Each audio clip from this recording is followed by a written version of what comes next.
Good day everyone! This is your mommy agent at may dalawang client tayo for today na galing sa ating referral partner. Gustong-gusto nilang makita ang ating 2-bedroom unit na may sukat na 30.60 square meters.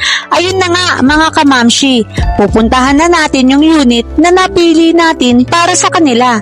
Pagbukas ng 2-bedroom unit, talagang napareho silang dalawa at kitang-kita naman ang mga ngiti sa kanilang dalawa dahil sa laki ng unit at fully finished na ito.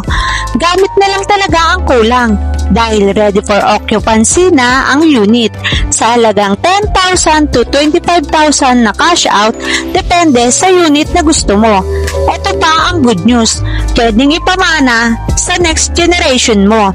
Kaya sa mga gusto ring matulungan ko, mag-message ka lang sa akin, akong bahala sa'yo.